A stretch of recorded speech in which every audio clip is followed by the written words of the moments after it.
Not me, yeah. Musa Faki, who is the chair of our Africa Union Commission, can do very little because we have retained all the powers as heads of state. Right. And yet, you cannot run one country and run the continent of Africa. Right? We seriously need an interrogation of the management of the Africa Union. Today, we cannot even support Somalia. We are waiting for EU to give us $85 million. $85 million. You know, we cannot fund it as EU. It is stupid. I mean, my brother, it is madness. So are you telling me 54 countries, 60 years after independence, they cannot manage 85 million to sort out Somalia, which has no government?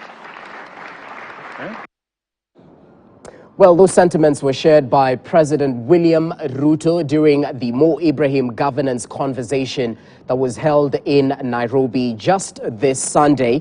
And just to highlight the words he used, we have the wrong architecture in the management of the African Union. The AU Commission chairman can do very little because we have retained all the powers as heads of state, and yet you cannot run one country and run the continent of Africa. We seriously need an interrogation on the management of the AU.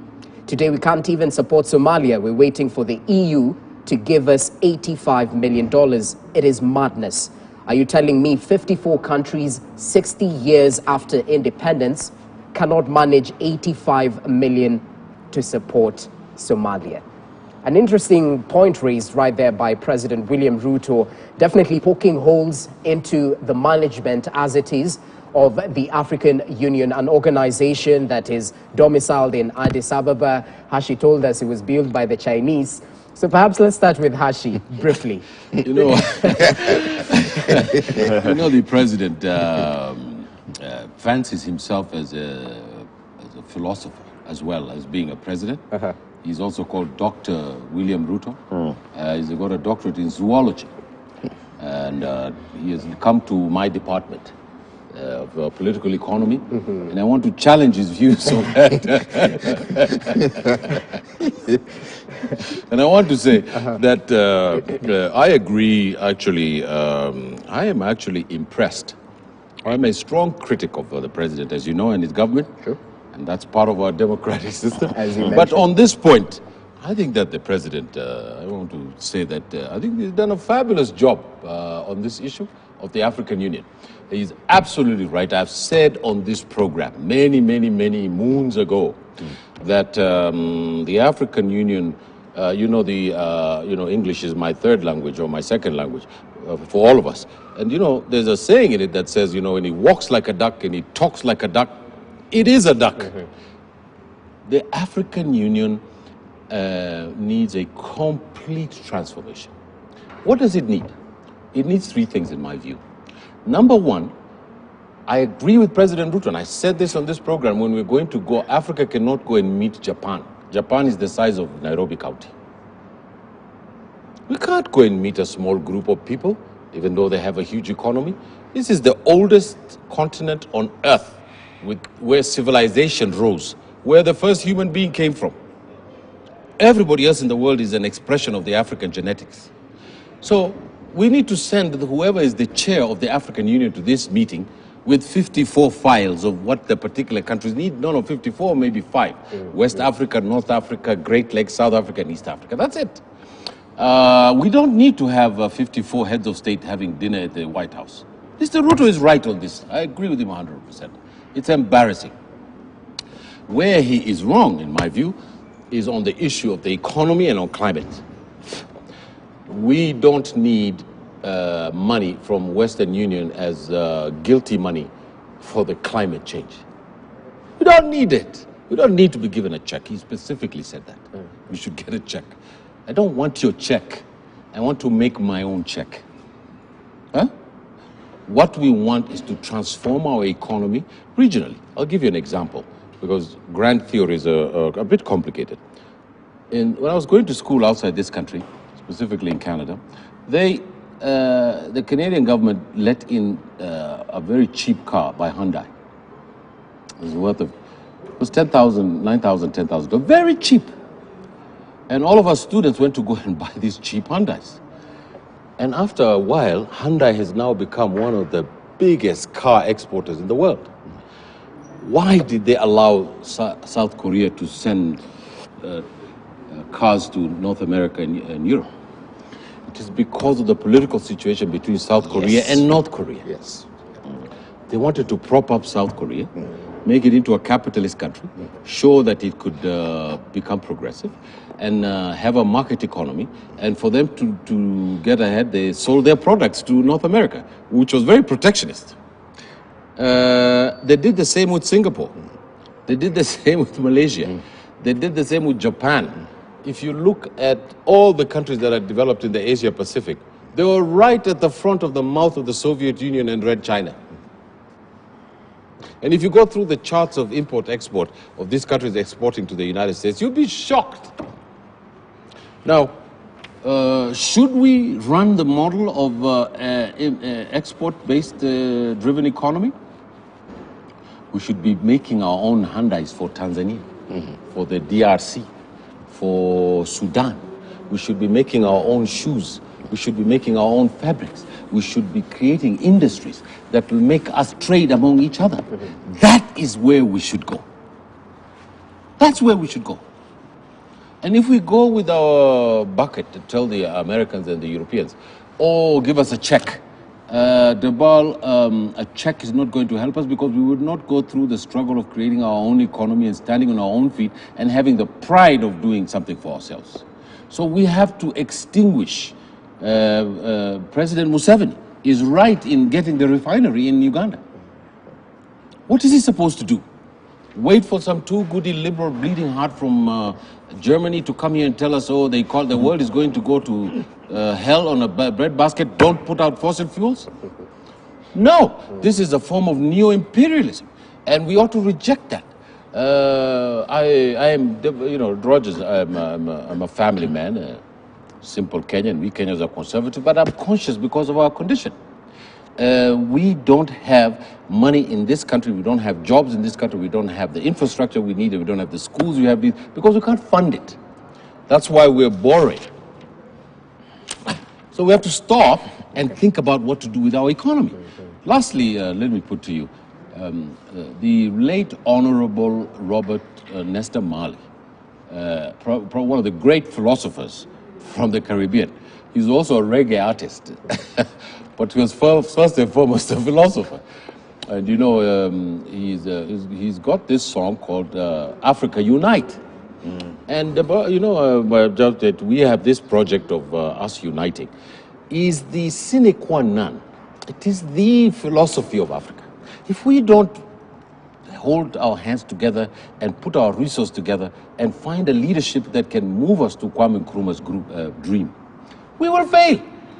We will fail, and we must hold on to that dream, because the rest of the world, Rogers, want to come and settle here again. They want to come and send their people here again because they believe Africa is empty. We're not empty. We have 2 billion people, and it's going to grow to 3 billion people. The largest population of people under 25 are going to be from Africa. Okay? So we have to deal with these fundamental issues, and we need thinkers to come out and say those things about this continent. Interesting, Prof. Yeah. Jesse, I completely agree with my friend Hazi.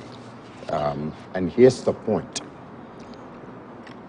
For many years, the American aid, what's called U.S. aid, was linked directly to the American interest. They give you aid on one hand. On the other hand, they have all the American workers who are involved directly in managing those aid. And so the money flow back into the United States. China is doing a lot of construction in Africa. Our infrastructure development, massive. But Chinese quietly negotiated in a way that all the materials, almost including cement or what have you, it's all coming from China. That's the discussion I had yesterday with the Chinese contract. So all the houses that you see going up in Kilimani, Lavington and all that, all materials are from China. So money flow back to China, not to Kenya, not to Africa, to develop this country. And we have a policy. Ethiopia has a very tough policy, such that their people are able to control what flow back into China. And therefore, Africa reawake. Because what he's talking about, our institutions are weak. And then we are not, we don't prioritize our sense of institution. I've been sitting on Inter-University Council of East Africa, which perhaps one of the oldest organ in the East Africa. Countries are not paying their dues. Yet they expect when scholarships and all that what about my country? What about my country? But they're not paying their basic dues for Inter-University Council in order to pay the Secretariat. The same with the AU. AU as well. It actually came up during that summit. There is no question. If the building is built by Chinese, you tell me Africa cannot build that building. It's pathetic. And so you know, Ngugi wa Thiong'o said it correctly. Decolonize our mind, so that we can be masters of our continent, of our situation. We need to rethink. We need to realign. And in our relationship with Chinese, it has to benefit Africa. In our relationship with the US, it has to benefit Africa. In our relationship with Russia, it has to benefit Africa. But we're structurally committed to do that. We cannot repeat the same mistake we already repeat, because everybody is coming here and everybody is going to take goods and services out of Africa. So, Prof, from where you sit, before we cross over to Muliro, the greatest inhibitor to African unity, does it lie within the continent or outside? Prof. Oh, Prof. Just briefly, from where, before we cross over, same question. You know, the book, again, I want everybody to read this book. Ngugi wa Thiong'o has written many books. But I think one of his classic books, which I make sure all my students read all the time, is Decolonizing the Mind. Chunwa Chebe talk about things fall apart. But so we represent the French people. Not too long ago, we had an Attorney General here who think like a British and behave like one and eat like one. You hear? And married like one. Well, you're going too far. Can't pass it all now. Anyway. I say it's going too far. This is happening in almost all Francophone countries. Okay. There was a president who went to celebrate his birthday in Paris. And the people tore the cake and everything. True. Yeah, can you do it in your own country? Can you be responsible? So it is what's it called? Yes, mindset, like South Korean. It is mindset. We need to mindset Africa, like South Koreans did. Okay. South Korea said their country had nothing, no resources, no everything. Middle East have all the oil. So South Korea figured out what we can do is develop giant refinery project in South Korea. We bring oil, crude oil from the Middle East, and we sell them back refined oil. Okay. That's how it became rich. Okay. And this was supported by the Americans, manufacturers and everything all set here. We need those manufacturers here in Nairobi. We need the American corporate here in Nairobi, believing in us and working with us to transform this country. As simple as that. Yes. And I was listening to that particular summit, the Mo Ibrahim Governance Summit, and as Prof has mentioned, the Faki was put to question to answer how many countries have actually contributed as members of the AU. He tried to sound politically correct, saying most countries. He didn't want to name, name any names, but he said most countries haven't prescribed and given the money that is needed. So is it a big man syndrome that is perhaps bringing the AU to its knees? Because according to President William Ruto, I mean, it was unfortunate that African leaders were bundled into buses, yet we would have sent a representative, as Hashi mentioned. Talk to us about the AU as well, briefly. Very good, thank you. That is an area I like. It's they have given that. In fact, I thought you were talking about Bob Marley as a philosopher. He was Africa Unite, but there is also the serious one, emancipate yourself from mental slavery. And is what he is talking about. But then, I think what the president is, as he says, is the new kid in this entrenched system. Yeah. And he might be seeing things from, the perspective of a new employee who comes in and must reform the system.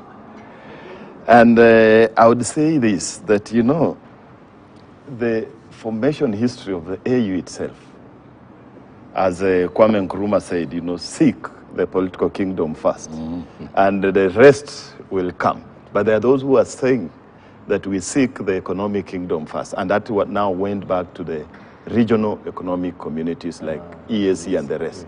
But the architecture of the African Union is political influence. You see that? That is more about, is about gaining forum for African Pan-Africanism to push their influence to speak in the international system. The AU does not have economic muscle to make its members feel beholden to it. And that's why you find that African states are up to date with international organizations and institutions. They subscribe to those international UN, member of World Trade Organization, but you ask them why not at home? Because it doesn't affect them. They see it as a forum where we meet, talk, agree on something, project our voice, as a political movement. But that is wrong, in the sense that that's forum, again, you are leaving the economic muscle to the external world. And whoever pays the piper is the one who calls the tune, isn't it? Yeah. So the economic sector or economic muscle of the AU is in the hands of the Western powers. They're the ones who finance, as he says, China came in. It's even good that we should have just stuck with that small office. It was very modest, built by Gaddafi. So we bring the Chinese so that the best way to have Africa begin from the capital city of African politics, Addis, build something there. We are told many things around that. And you can remember for the first time, the Americans have been keeping off. They don't refer to African Union. But for the first time when Obama came around, he addresses the first American president to address from that place that the Chinese did. So the AU is actually, African leaders themselves have made it become a forum for balance of power, political influence, but not economic, infrastructural, and other issues that affect the small people. And therefore, the world have seen that we can use the economic arm, but then play politics within the AU. And so when you look at this, the one we are saying that we emancipate ourselves, I'm sure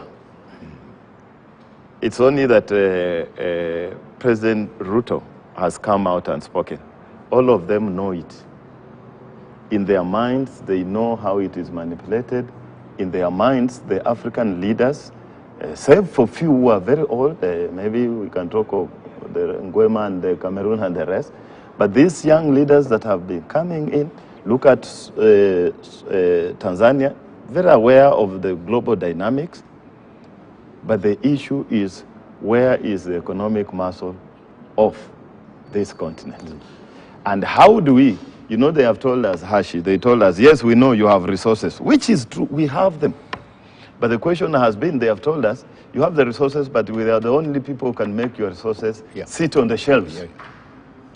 of the market, isn't it? We have them, but who can put them on the shelves? So we must find a way in which, as they say, actually the reality is that the panic, Jesse, don't, as young people, don't feel that the end is very dark for Africa. Actually, we've moved. There is a level of progress, and even when the president speaks like that, there is that level. But we must have this awareness that we have the strength, and this strength is our enemy, in the sense that the process of having our leaders, most of them, maybe more than a half, are in position because the global powers put them there. We know very well that all our first statesmen, all our leaders, as we say that we fought for independence, all of them were put there by the groups that were leaving. I'm leaving Kenya, I put there my person.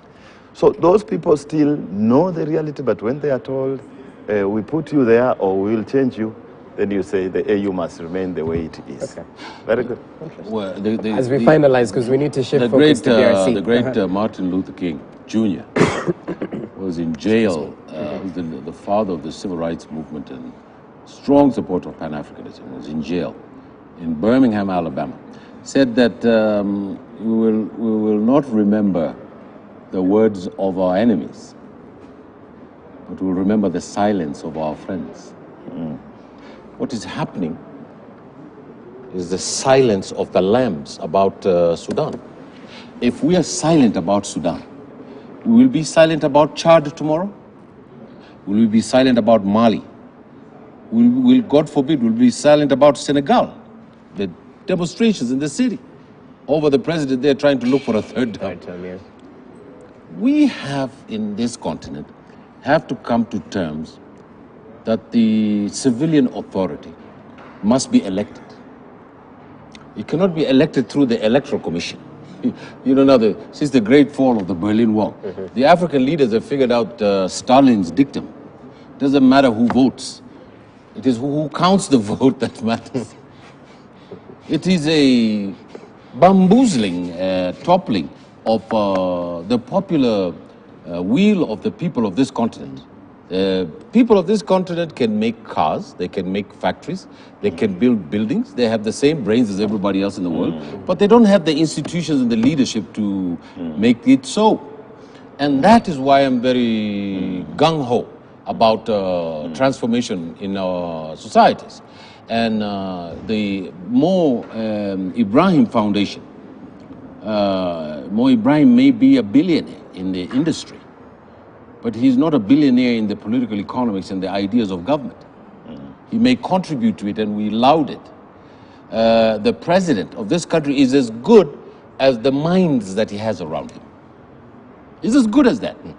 No president is any good without the minds out of it. John Kennedy is a testament to that. So, Rogers, at the end of the day, our judicial system cannot release a man who killed 9 children and put them in graves. That man should have been arrested under terrorism law. And in fact, it's the military who should have put him in a tribunal and throw the key where he is. You know, we have to be decisive about these things. Because this man is a threat to our national security. Yes. He is a threat. Just like a terrorist from Mogadishu who crosses into Lami and goes and shoots soldiers. This man is worse. He's worse because those people at least know the enemy is there shooting. This guy was death by 1,000 cuts. So the judge, and I want to tell the president, the judge who set that man free, they themselves are a threat to national security. And the president has to speak about it, the National Assembly has to speak about it. They killed 9 children and they set that man free. There's law on earth that is not going to convict that man. And any legal niceties to let a monster like that into our community to go and kill more children is a thwarting of the law. It is the toppling of the law in this country. I put it to you, okay. Rogers. It's also proper to note he was rearrested, just for viewers' knowledge as well. But he raises a critical question. Gentlemen, I'd like us to talk about the East African Community Regional Force. And we well know of Kenya's presence in the Democratic Republic of Congo, But the most interesting development recently, Major General Jeff Mungai Nyaga had a controversial exit. According to internal sources, he refused to retake his position, citing humiliation. But equally, the East African highlights a line that I'd like to read out loud right now before Prof comes into it. It says, Nyaga had indicated he was quitting after a threat to his security. Mercenaries placed monitoring devices, surveillance in his residence in early January, forcing him to relocate. It was unclear who the foreign military contractors were. And when a team of journalists toured the operation areas just last week, they were visible patrolling the area in their pickups. Of course, Washington has pointed a blaming finger to the Wagner Group, whichever way you pronounce it.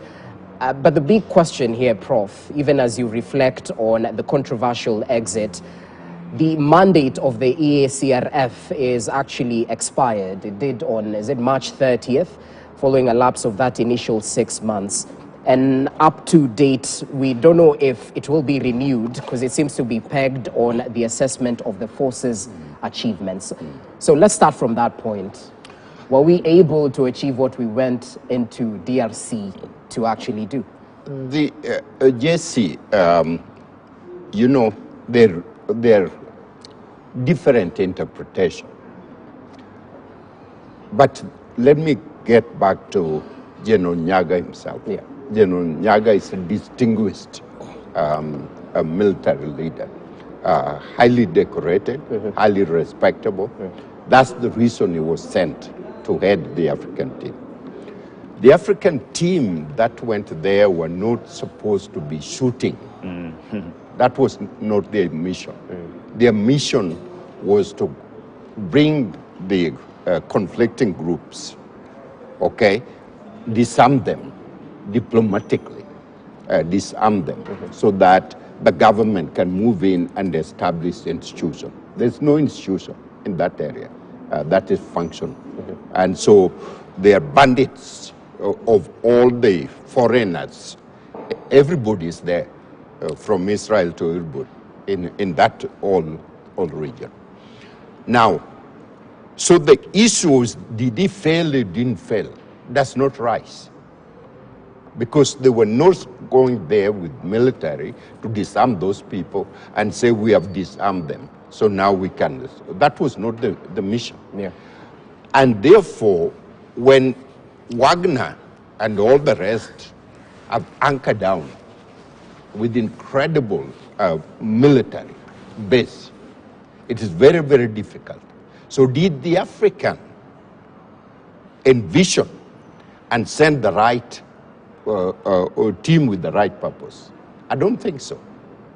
This area requires a formidable force. That's number one, and diplomats behind that force. Formidable force to dislodge the foreign forces and foreign interest in the area and allow the government of Congo to move in and establish. The government of Congo anticipates, and the people of Congo, a military contingency which is given power to shoot their way in. Okay? So if you look at it from the ordinary Congolese, yes, they fall. They did not achieve what they are. But if you look at rationally why they went there, he achieved his objective.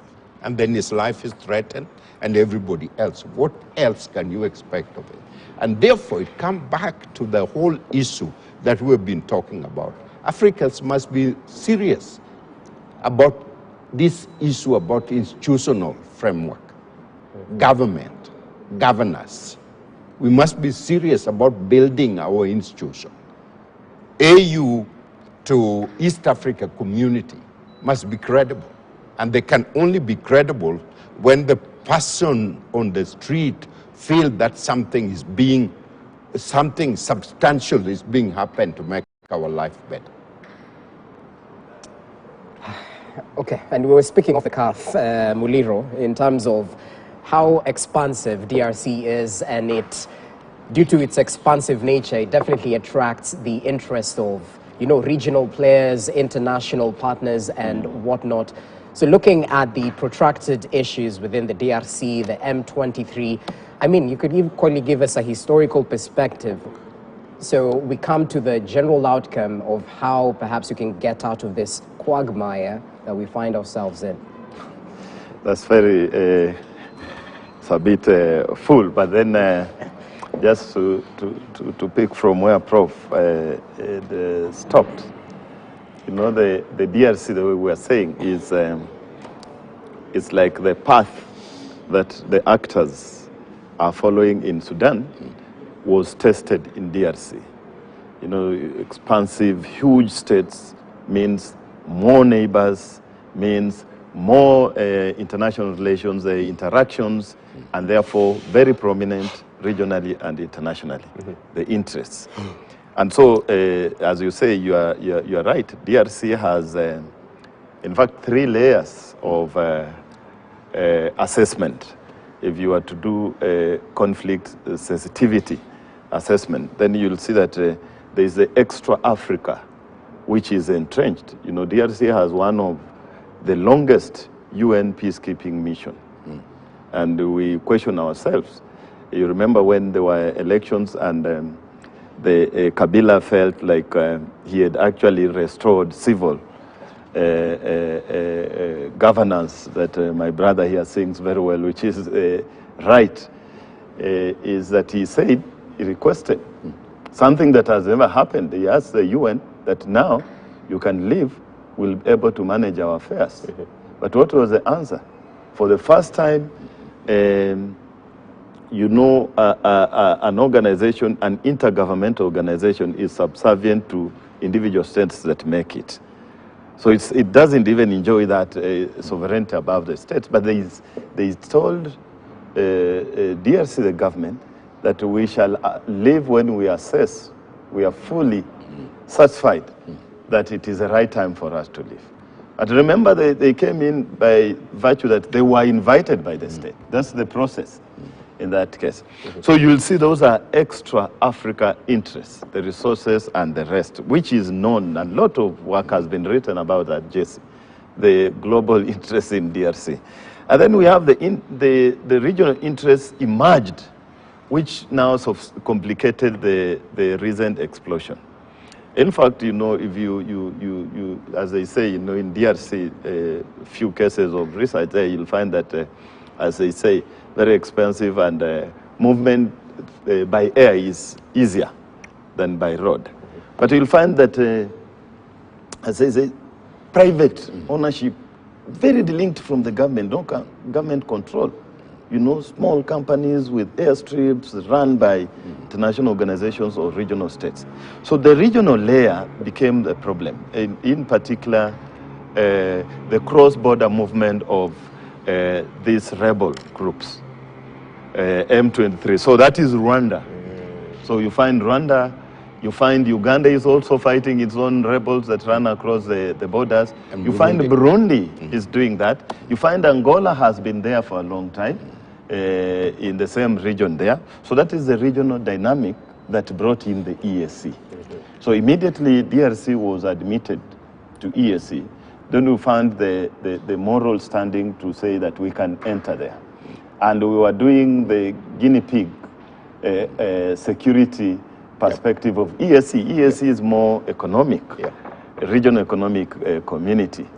So then you're bound to have these challenges. And I agree that actually we cannot, unless it is an international media campaign, the East Africa Regional Force made a mark.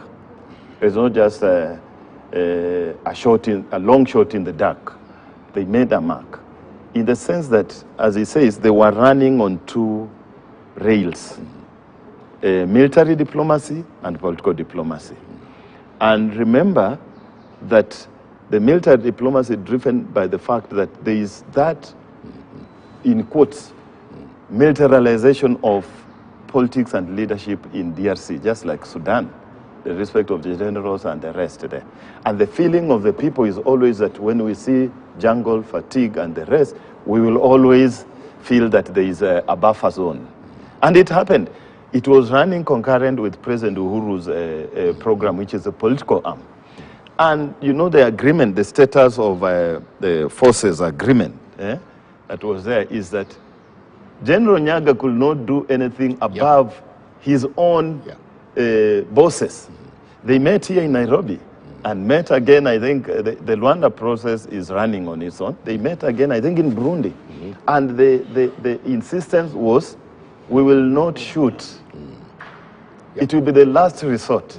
We are there as a buffer zone. So this idea that you saw, and it was working because the M23 for the first time realized that they were recognized and they were looking for an exit strategy. And the idea was, now we can go we can be at the table. And they started withdrawing voluntarily without blood. And that was very good for the first time. EAC is an achievement. But then complications came in. External and internal, the internal layer, the three layers I told you, extra Africa, regional, and internal. We are looking at the elections possibly in December. And Tshisekedi has embedded his election aspirations through the peace process and is complicating everything. Remember that Rwanda and Uganda have single-handedly for a long time been selecting who leads DRC. They choose, including Kabila himself. And now he's fallen up.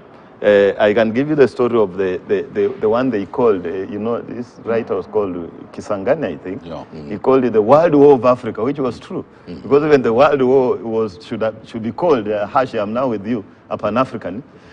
World War should be called the World War of Europe. It's not the World War of the world. Many parts of the world were not, of Europe. So he wrote about the World War of Africa, the First and Second War, Congo War, where over 10 states were involved. So we are seeing that there in that case. So Rwanda and Uganda, now that there is friction between them and Tshisekedi is looking at his re-election. And that is why he's saying this Rwanda-linked M23 should be killed, you know, they should be destroyed. They should not be recognized and allowed at the table of decent diplomacy. You look at that there. Because you allow them, the Kivu region there, if you allow them again to vote, the voting there is dictated by the ethnic groups in Rwanda. So if you are not at peace with them, then you lose elections in that case. So that is the dynamic that affects the DRC. The three layers. And I can tell you that what Major General Nyaga was saying, that drones, you know, he's a diplomat and as a military person, you don't dip your hand into and stir the diplomatic aspects. It's a very delicate issue, the DRC issue about EAC, because still they want to allow Congo to be giving their own perspective. You see how meetings come and he dictates them, and even there was a meeting where President Ruto was there and they directly told him, we hoped that you are coming to kill and destroy, vanquish M23, not to talk to them. They are terrorists, don't recognize them, don't give them status. So he said there were drones from Wagner or the rest hovering around his residence, and he had to shift to another one. But there was also a catch that a very strong media campaign had been started. If you look at what was being shown, the demonstrations against East Africa Regional Force, the one against MONUSCO looked, you know, very real, and it has been there for a long time, and the government was actually strongly dispersing them. But then the one against EAC looked very, you know, really the messaging was also very well trained, those people who are being interviewed. And so it showed that the people do not want ESRF, and therefore you should leave. Okay, good. Great Shaban Roberts used to say, watu wanaweza ila la upuzi. Kiswahili is the major language in our region. We should quote Shaban Roberts regularly as a guru. Now, what's happening over there in the DRC is upuzi. And why is it upuzi? Because you know, they decided that the short people and the tall people are going to fight. The tall people are my descendants from the 15th century when the Ajuran Sultanate was broken here in Mogadishu. We went into 4 directions. We gave birth to people like Museveni there, the Ankolas, right down southern, all the way down to Kagame, all the way to eastern DRC. The problem with the DRC is not a problem of ethnicity. It's not a problem of the state. It's not a problem of the market. It's not a problem of religion. It is a whole problem of the colonization of the Congo by Belgium and France. You know, people talk about the 6 million Jews who died in the Second World War, probably the most atrocious Holocaust on earth. In the Congo, it was 10 million. Millions more had their hands chopped up. The trauma of that Holocaust is still with us in the DRC. I put it to you that the leadership that is required to transform the DRC and the Great Lakes region is the leadership of Patrice Lumumba, who was killed, you know, because of his struggle for the emancipation of the people of the Congo. Recently, they sent back his tooth. That was the remains of the great patriot of this continent. Now, we have to put it to the public discourse, and well, we have to put it well in the public discourse, that this problem of Banyamulinge, the problem of Rwanda, and the problem of the DRC is very simple. The people of Eastern Congo are citizens of the DRC.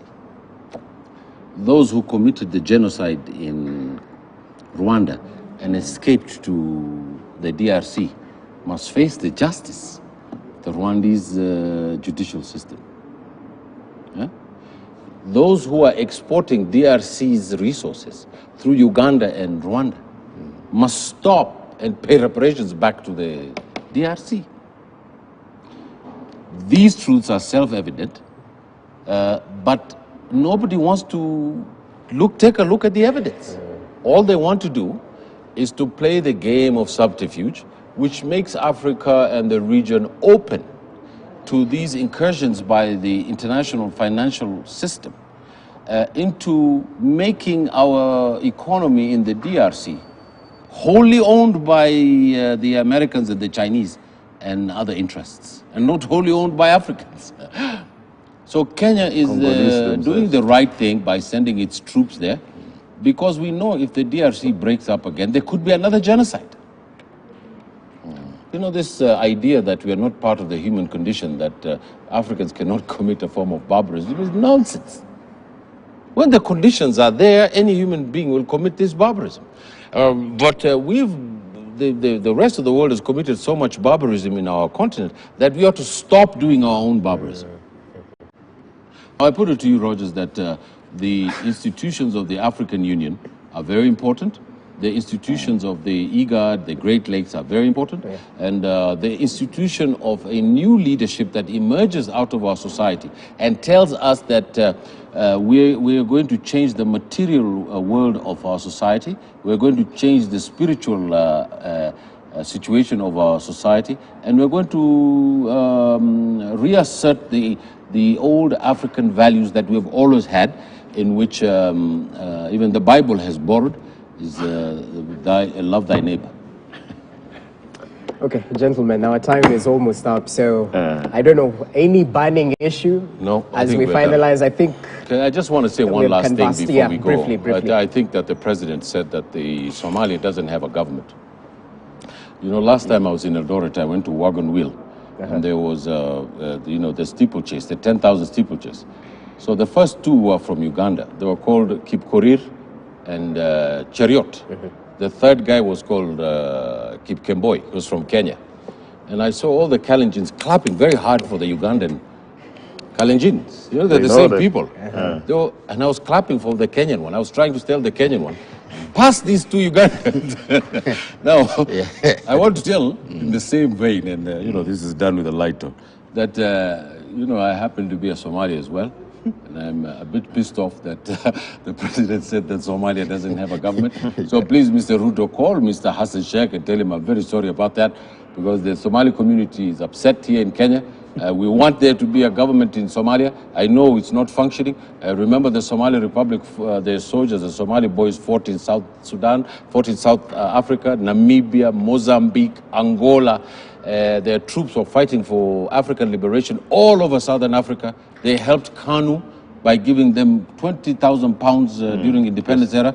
We must help Somalia get a government and not tell them that they don't have a government. That's I oppose that. The strongest. Briefly, a minute each. Jesse, the devolved government was the most innovative, the most creative development in Kenya. We need to reinforce the principle of devolved government.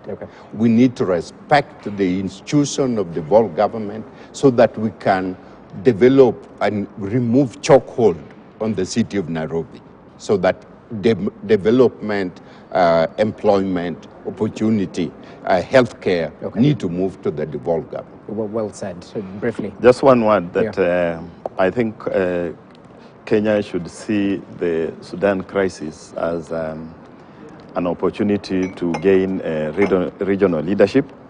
And I think by even continuously talking about it, and I think the president is almost trying to do that at every opportunity. He mentions something, gives statements. We need that regional leadership. Through our peace diplomacy, we need to go back to the era of Lazarus Mbeya, Kalonzo Musyoka, all those special envoys that put Kenya on the world map. Thank you. Well noted. Gentlemen, it's been a fruitful discussion. Asanteni sana. It's been 3 hours, imagine how time flies. Thank you, Having fun. Asanteni sana, Ahmed Ashi, governance expert, Prof. Noah Midamba, foreign policy expert, Asante sana, Wilfred Muliro, who in extension is an international relations expert. It's a pleasure to have you with us. Equally appreciating Professor Macharia Munene, who made time to join us via way of phone to highlight a couple of issues touching on Sudan. Everyone mentioned a proverb, an African quote. I'll finish with one. Only a fool tests the depth of a river with both feet. My name is Jesse Rogers. Good morning. Enjoy the rest of your viewing.